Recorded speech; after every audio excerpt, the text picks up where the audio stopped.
का मंथन करके गोस्वामी तुलसीदास जी के 12 ग्रंथ ही नहीं, सारे पुराणों का की ओर महाराज जी की दृष्टि जाती है और जो दिव्य मर्म, जो तत्व हमारे समक्ष रखा है, वो आपके समक्ष रखने का मैं प्रयास करता हूँ। विभीषण जी महाराज के अंतःकरण की जो जिज्ञासा है प्रश्न के रूप में प्रस्फुटित हुई युद्ध के क्षणों में, और उस समय प्रभु जो उत्तर प्रदान करते हैं बड़े व्यापक अर्थों में प्रभु ने उस प्रश्न का उत्तर दिया। और परम पूज्य महाराज श्री का यही वैशिष्ट्य है कि प्रभु के उस उपदेश को हमारे जीवन से जोड़ करके परम पूज्य महाराज श्री वो व्याख्याएं प्रस्तुत करते हैं। और तब ये मानस की कथा केवल इतिहास की कथा नहीं होती है, ये हम सब की कथा बन जाती है। ये जनमानस की कथा और मनमानस की कथा बन जाती है। तो प्रभु जब एक नई व्याख्या परिभाषा प्रस्तुत करते हैं रथ की, युद्ध की और विजयश्री की, तो प्रभु ये बताना चाहते हैं कि व्यक्ति जो अपने अंतर जीवन में पूर्णता अनुभव करना चाहता है, वो पूर्णता इसलिए नहीं अनुभव करता है क्योंकि बहुधा हमारा जो दृष्टिकोण है वो बहिर्मुखी है।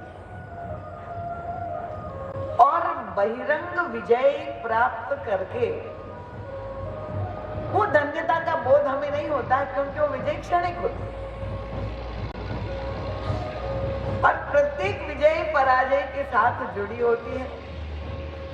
इसलिए जब तक अंतरंग और बहिरंग दोनों में सामंजस्य ना हो, और वो बहिरंग शत्रु तो हमें दिखाई देते हैं, पर हमारे भीतर जो छिपे हुए हैं उन शत्रुओं पर विजय प्राप्त करना ये वास्तविक वीरता है। और ऐसे साधक, ऐसे व्यक्ति जिसने अपने अंतःकरण में छिपे हुए उन दोष और दुर्गुणों पर विजय प्राप्त कर ली, वो व्यक्ति एक ऐसे रथ पर बैठा हुआ है, यद्यपि वो रथ दिखाई नहीं देता स्थूल रूप में, पर वो रथ शाश्वत है। वो धर्म और सद्गुण रूपी रथ है। और ऐसा व्यक्ति जब संसार में वो व्यवहार करता है, कभी भी उसके जीवन में जब प्रतिकूलता आती है, ऐसी घटनाएं और परिस्थिति आती है, वो व्यक्ति संघर्ष करता हुआ निश्चित रूप से विजय प्राप्त करता है। और इसलिए एक बहुत ही व्यापक परिवेश में विजय की परिभाषा प्रभु ने प्रस्तुत की।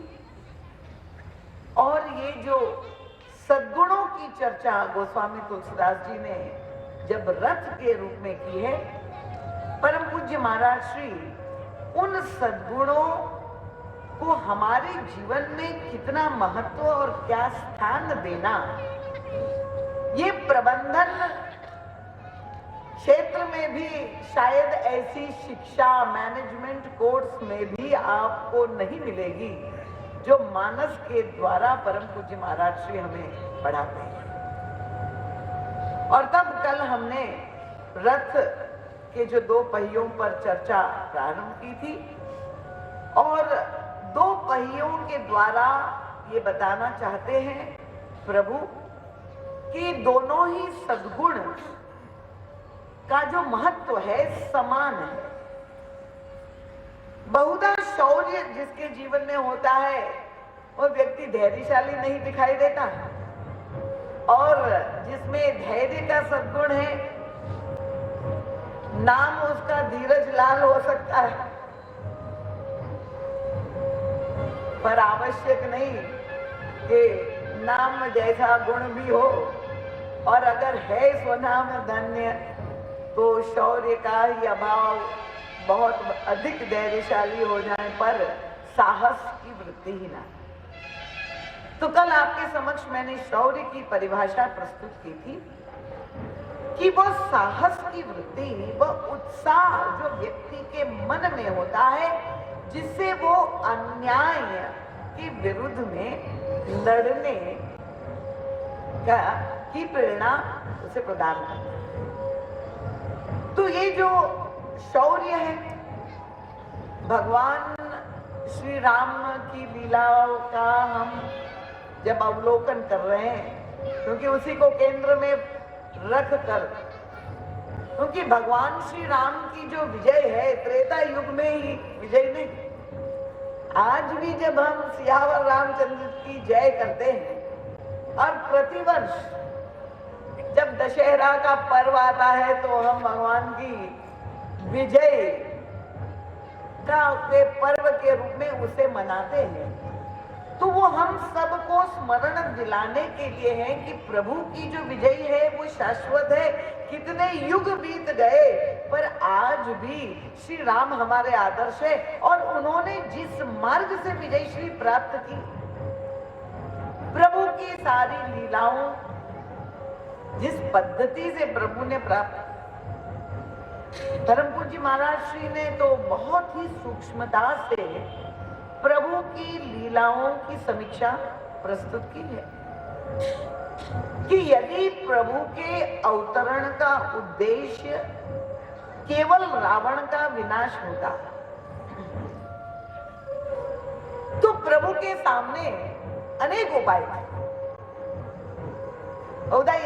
ये लोग यही मानते, क्योंकि राम कथा का प्रचलन तो गांव-गांव में है और कहने की शैलियों में भिन्नता भी है, जैसे व्यक्ति समझ पाए। क्योंकि कल मैं जब सब लोगों से पूछ रही थी कि कहीं कथा कठिन तो नहीं हो रही है, क्योंकि ग्रामीण शैली में भी कथा बड़ी रसमयता से, और यहाँ अनेक वक्ता श्रेष्ठ पधारे हैं, तो सभी शैलियों में जो आनंद है, पर परम पूज्य महाराज श्री की जो शैली है, क्योंकि वो दार्शनिक शैली है, समझने में थोड़ा कठिन और जटिल हो सकता है। किसी ने कहा कि साधारण लोगों के लिए इतनी बुद्धि प्रधान कथा को समझना सरल नहीं है। मैं प्रयास तो यही कर रही हूँ, महाराज जी का चिंतन तो बहुत ही गूढ़ और गंभीर है कि जितना सरल हो सके।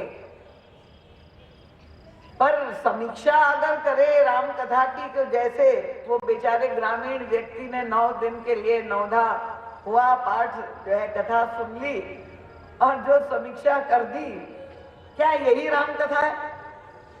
उनका एक राम एक रावण ना, और एक क्षत्रिय एक ब्राह्मण ना, और इनने इनकी नारी चुराई, उनकी उनसे बही लड़ाई, और इतनी बात की बात करना और तुलसी लिख गए वो धरना। तो केवल रावण का वध करना ही उद्देश्य होता तो फिर भगवान ने जब अवतार लिया, हाँ अधर्म का विनाश करने के लिए प्रभु का अवतार होता, प्रभु ने स्वयं स्वीकार। तो प्रभु क्योंकि परब्रह्म परमात्मा के पूर्ण अवतार है, अपने संकल्प मात्र से प्रभु का संकल्प सिद्ध है, और संकल्प मात्र कर लेते उनके ऐश्वर्य का भी प्रदर्शन होता। ईश्वर का अवतार है, संकल्प किया, रावण का वध हो गया, ऐसे भी कर सकते थे, पर प्रभु ने ऐसा नहीं किया। देखिए परम पूज्य महाराज जी की चिंतन की शैली क्यों नहीं किया? प्रभु अपने ऐश्वर्य का प्रदर्शन तो नहीं करना चाह रहे थे,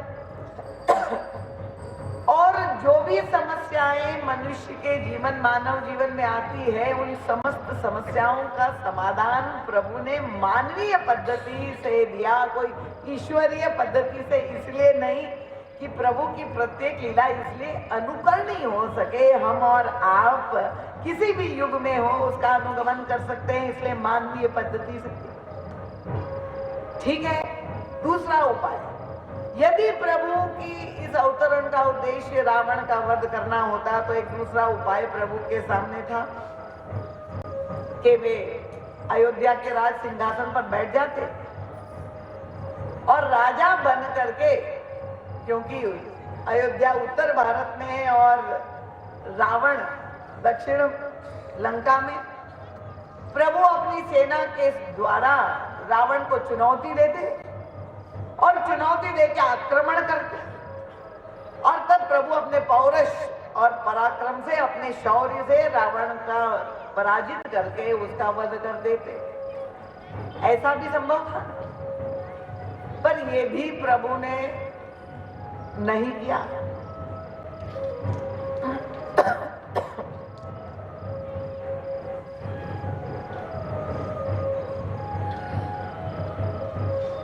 एक और उपाय था प्रभु के सामने कि अगर सेना के द्वारा, क्योंकि अगर ऐसा करते, परम पूज्य महाराज विचार करते तो ऐसा लगता कि मानो संसार में, इतिहास में जैसे पढ़ते अनेक युद्ध हुए, एक राजा का दूसरे राजा के साथ जैसे युद्ध का वर्णन आता है, वह प्रभु का युद्ध वैसा ही एक और युद्ध के रूप में व्यक्ति पढ़ता। प्रभु ने वो मार्ग भी नहीं स्वीकार किया। तीसरा उपाय प्रभु के सामने था कि जब युद्ध लड़ना था, रावण को पराजित करना था, क्योंकि ऐसी शक्तिशाली सेना और शक्ति संपन्न शत्रु रावण था, तो प्रभु ये करते कि श्री हनुमान जी महाराज को अयोध्या भेजते, भरत जी महाराज का आह्वान करते और अयोध्या से सारी सेना, अयोध्या में जो सेना थी चतुरंगिनी सेना बुलाते, विशाल वाहिनी, और तब युद्ध करते, आक्रमण करते और रावण का वध करते। पर ये तो प्रश्न श्री हनुमान जी महाराज के मन में भी आया था कि जब प्रभु भरत जी का गुणगान इतना करते हैं, क्या ऐसे समय प्रभु जब संकट में है, उनकी प्रिया का अपहरण हो गया है और ऐसा दुर्दांत दैत्य रावण, उनका सामना करना है, क्या भरत जी का कर्तव्य नहीं, उनको आना नहीं चाहिए? तो प्रभु बुलवा भी सकते थे, पर प्रभु ने ऐसा भी नहीं किया। ना भरत जी महाराज और सेना अयोध्या से बुलाई, और अच्छा ही हुआ। अगर प्रभु निवेदन करते तो निश्चित रूप से भरत जी महाराज आते, बड़े प्रसन्न होते सेवा करने, पर प्रभु ने ऐसा भी नहीं किया। क्यों नहीं ऐसा किया? महाराज जी ने कहा प्रभु की तो दूरदृष्टि थी और अच्छा ही हुआ ऐसा नहीं किया। नहीं तो आज के संदर्भ में, क्योंकि प्रभु की लीलाओं की व्याख्या तो हर व्यक्ति करता है और अपनी जैसी बुद्धि है, जैसी दृष्टि है, उस अपनी दृष्टि से करता है। और महाराज श्री विनोद में कहते थे कि आज का समय तो विचार और वाणी स्वतंत्रता का युग है, हर व्यक्ति स्वतंत्र है, घटना क्रम कोई भी हो। पर उस घटना की परिभाषा आप अक्सर अखबारों में देखते हैं, पत्रकार लिखते हैं तो मनमानी है भाई।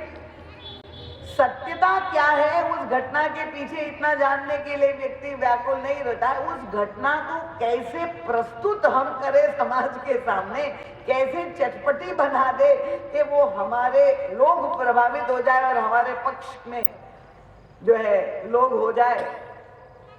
और महाराज जी कहते आजकल तो ऐसे भी विद्वान मिले हैं, गोस्वामी तुलसीदास जी के समालोचक ही नहीं, श्री राम के भी आलोचक है। अगर प्रभु ने ऐसा किया होता कि भरत जी का आह्वान करके वहां से सेना अयोध्या से बुलाई होती और तब आक्रमण लंका पर किया होता, तो शायद, क्योंकि आजकल कई लोग दक्षिण भारत में विशेष रूप से श्री राम और रावण के युद्ध को उसी रूप में व्याख्यायित करते हैं। राम और रावण का युद्ध क्या है? उनका ये उत्तर और दक्षिण का युद्ध है। उत्तर भारत और दक्षिण भारत। और श्री राम क्योंकि आर्य थे, दक्षिण भारत में द्राविड़ संस्कृति है, तो उनका ये तो आर्य का द्राविड़ पर आक्रमण था।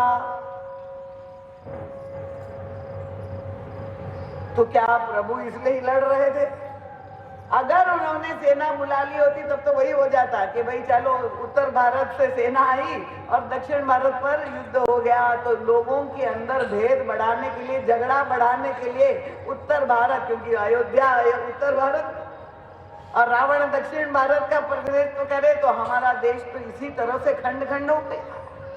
उत्तर और दक्षिण की लड़ाई तो आज भी चल रही। इसलिए प्रभु ने वो भी मार्ग नहीं अपनाया। महाराज कहते तो अच्छा हुआ, प्रभु के तो सेना में जितने भी बानर और भालू थे, क्योंकि ऐसा जो लोग आक्षेप लगाते हैं उन्हें ये नहीं पता है कि जितने बंदर भालू थे वो तो सब वही दक्षिण के ही थे, और हनुमान जी महाराज भी दक्षिण के, तो इसलिए ये उत्तर भारत का युद्ध, उत्तर और दक्षिण का युद्ध नहीं था। और अगर ये भी नहीं तो एक और उपाय था प्रभु के सामने, क्योंकि रावण ने देवताओं के स्वर्ग को छीन लिया था। देवताओं के अनुरोध पर ही प्रभु ने अवतार लिया था। तो प्रभु ऐसा कर सकते थे कि जब युद्ध लड़ने जा रहे, संसाधन भौतिक नहीं है, यही देख के तो विभीषण के मन में संदेह हुआ था कि भाई एक और इतना शक्ति संपन्न जो है शत्रु है, प्रभु के पास कोई भौतिक संसाधन नहीं, अभाव है। तो प्रभु ऐसा कर सकते थे, क्योंकि पहला ही शब्द लिखा, नाथ नहीं रथ नहीं तन पद तृण। और आगे चल करके आप देखिए वो प्रसंग आता है जब प्रभु लड़ते हुए लगभग रावण की सारी सेना और सारे सैनिक का वध कर चुके थे और केवल एक रावण शेष था। और कल वो प्रसंग मैंने आपके समक्ष रखा था कि स्वर्ग के सारे देवता ऊपर से उस दृश्य को देख करके जय जय करते हुए पुष्प वृष्टि भी कर रहे थे। और अंत में जब उन्होंने देखा कि अब लगता है कि रावण की पराजय होने ही वाली है, ऐसे समय में स्वर्ग के राजा इंद्र ने अपने सारथी मातली को बुलाया और कहा कि ये रथ लेकर के जाओ और श्री राम को दे दो। अब वर्णन आता है कि मातली रथ लेकर के आया प्रभु के पास युद्ध क्षेत्र में। अब युद्ध समाप्त होने वाला है, बस थोड़ा केवल रावण की मृत्यु बाकी थी। उस समय जब रथ लेकर के मातली आया, इंद्र ने भेजा है, तो भगवान श्री राम का व्यवहार देखिए, ये भी प्रभु की चरित्र से जो हमें सीखना। गोस्वामी तुलसीदास जी ने लिखा कि जहां प्रभु को पता चला इंद्र ने रथ भेजा है युद्ध के लिए, लड़ने के लिए, तो हर्षि चढ़े कौशलपुर भूपा। श्री राम